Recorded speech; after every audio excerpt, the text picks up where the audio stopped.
नमस्कार प्रिय दर्शक बंधुगण। शनि महाराज 29 मार्च 2025 रे गोचर कर सारी तेणु कर्कट राशि लोकंक उपरे शनि प्रभाव मध्य दूर हो सारी। गत 2.5 वर्ष मध्य कर्कट राशि प्रत्येक व्यक्ति तांक जीवन रे एपरी समस्त परिस्थिति देखिछंती जहाँ आपण निजर शत्रुर जीवन रे मध्य देखा चाहिए नहीं। किंतु एबे प्रत्येक कर्कट राशि व्यक्ति मनरे गोटे समान प्रश्न रही जे आग को कौन घटब। तेबे मु आज यही सूचना ही आपण सामना को आनी एवं मु आपण को एपरी 5टी स्थिति बा परिस्थिति विषय सचेतन करने को जाऊँगी जहाँ आगामी 2.5 वर्ष मध्य प्रत्येक कर्कट राशि व्यक्ति जीवन में निश्चय भाव में देखा मिल। कौन प्रकार द्विधा नहीं बा द्विमत भी नहीं। जदि मु आपण को कहवा जाऊथबा यही 5टी अवस्था मध्य कौन गोटे भी देखा न जाए तेबे आपण मते कहिबे। गत 2.5 वर्ष मध्य कर्कट राशि जन्मित लोक माने सेमानंक जीवन रे समस्त प्रकार असुविधा प्रतिबंधक मानसिक चाप टेंशन एवं डिप्रेशन रो सम्मुखीन होइछंती। किंतु आजिर ए वीडियो रे मु ए सब विषय रे किछि भी आलोचना करिवि नाही बंधुगण, कारण एही विषय रे आपणक ठारू भल भाव रे आउ केही जानि पारिबे नाही। तेबे आमे जानिबा केउ 5टी बड़ परिवर्तन आगकू हेबाकू जाउछि। प्रथम रे आपण एक विराट परिवर्तन देखिबे जहाँ आपणक जीवन रे निश्चय आसीबो एवं प्रत्येक व्यक्ति यह देखिबाकू चाहंती मध्य। पूर्वरु आपणकर काम बारंबार बंद होउतिला, आपण भाबुथिले जे एबे एही काम निश्चित भाव समाप्त होई जिवो, एले पर मुहूर्त रे आपणकर आशा मौली जाउतिला।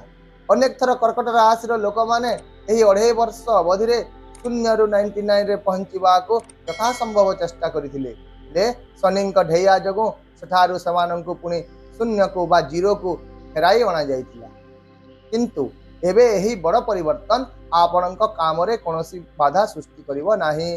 29 मार्च 2025 ठारू अनेक कर्कट राशि जात व्यक्ति अनुभव करिवे जे बा करि सारिछंती जे पूर्वरु अटकी रहितबा काम गुड़िक एबे धीरे धीरे आगकू बढ़ुची। यह आम सपक्ष रे आसीबा आरंभ हो जाइछि एवं भविष्यत रे मध्य आपण यहाको निरंतर भाव रे आपणक सपक्ष रे आसुतिबार देखि पारिबे। जेतेबेले जणे व्यक्ति काम हुए नाही, आशा अनुଯାयी काम हुए नाही, सेतेबेले व्यक्ति जनक मानसिक चाप टेंशन एवं डिप्रेशन रे घेरी रहिबा को लागे। किंतु एबे आपण आगामी 2.5 वर्ष मध्य रे सही परिस्थिति रु बाहरी आसीबे। यार अर्थ हेउची आपण बाहर को आसीबे, एथिरे कोनोसी द्विधा नाही। आउ आपण समस्ते 29 मार्च परे यह अनुभव मध्य करिवे जे पूर्व समय जहाँ चाप रे परिपूर्ण थिला एवं काम रे बाधा सृष्टि करुथिला ताहा एबे शेष हेबारे लागिछि। धीरे धीरे आमर आत्मविश्वास आम सपक्ष रे आसुछि, चाप मुक्त हेउछि। जदि आपण 29 मार्च रु एपरि सब कार्यकलाप देखिबा आरंभ करिसंती तेबे दया करी कमेंट बॉक्स रे मते निश्चय जणांती।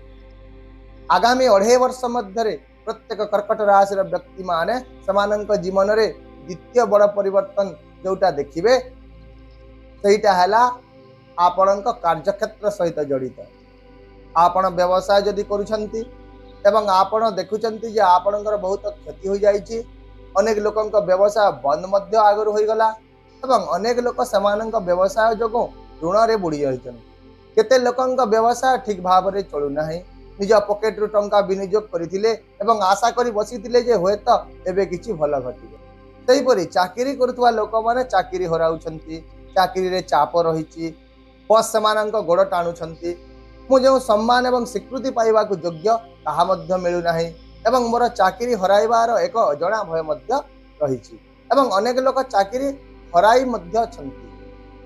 किंतु एबे आपण देखिबे जे कर्म दृष्टिकोण रो एही परिस्थिति आपणक पाई एते सुंदर रूप सृष्टि करिवो जे यदि आपण व्यवसाय करिसंती तेबे आपण देखिबे जे व्यवसाय रे 2.5 वर्ष पर्यंत आपणक पाई अभिवृद्धि योग सृष्टि हेउछि।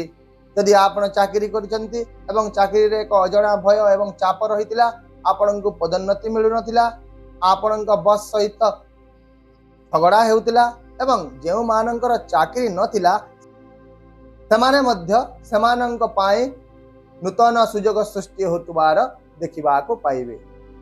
एवं आपणଙ୍କ ପାଇଁ ଏହି ସମୟରେ ଏହି 2.5 ବର୍ଷରେ ଏକ ସୁନ୍ଦର ରୂପରେ ନୂତନ ସମ୍ଭାବନା ଗୁଡ଼ିକ ସୃଷ୍ଟି ହେବ। आगामी 2.5 वर्ष मध्य प्रत्येक कर्कट राशि व्यक्ति तृतीय प्रमुख परिवर्तन जो देखिए सेटा है आपणकर आर्थिक दृष्टिकोण टी बहुत सुदृढ़ है। आपण निजर बैंक बैलेंस बारंबार जांच करथिले किंतु आगरो किछि पाई पारु नथिले। एबे आपण देखिबे जे आपणकर आर्थिक दृष्टिकोण आहुरी मजबूत हेबो। आपणकर बैंक बैलेंस रे संचय भल भाव रे बढ़िबा को लागिबो। आपण जे अजथा खर्च देखुथिले ताहा मध्य शेष होई जिवो एवं आपण निजको आर्थिक दृष्टिकोण रो शक्तिशाली पाइबे। ताहेले बंधुगण एही कली युग रे जहार आर्थिक स्थिति जेते सुदृढ़ होता है एवं जहार बैंक बैलेंस सुदृढ़ होता है से समस्त प्रकार स्थिति को परिचालना करि पारंती एवं आगामी समय रे आपणଙ୍କ ପାଇଁ ଏହି समान योग सृष्टि हेबा को जाउची। आपणଙ୍କର ପାଇଁ एबे चतुर्थ बड़ परिवर्तन ती हेउची। गत 2.5 वर्ष मध्य आपण बहुत बड़ आर्थिक क्षति देखिछन। शेयर बाजार रे हो किंबा अन्य कोनोसी प्रकार रो आर्थिक दृष्टि रो हो केवल आपण क्षति आकार रे क्षति ही देखिछन्ती एवं बारंबार से आर्थिक दृष्टिकोण रो क्षतिर परिस्थिति को मध्य एबे पर्यंत वृद्धि करि चलीथिला। एबे आ शेष हेबो एवं केवल शेष हेबो नाही बरं अतीत रे हेउतबा आर्थिक क्षति आपणଙ୍କ ପାଇଁ हठात आर्थिक लाभर परिस्थिति सृष्टि करिवो। एई 2.5 वर्ष मध्य केवल थरे नुहे अनेक थर आपण देखिबे जे आपणଙ୍କ ପାଇଁ हठात लाभदायक कार्यकलाप गुड़िक सृष्टि हेबारे लागिछि एवं हठात लाभर एई कार्यकलाप गुड़िक अतीत रे होइतिबा क्षति एवं आर्थिक दृष्टिकोण रो होइतिबा बड़ बड़ घात को मध्य पूरण करिदेबो। एबे आपणଙ୍କ ପାଇଁ एक बहुत सुंदर परिस्थिति सृष्टि हेबा को जाउछि बंधु। तेबे बंधुगण पंचम बड़ परिवर्तन कर्कट राशि लोकंको एक बड़ आश्वस्ति देव बोली देखा मिलूँ।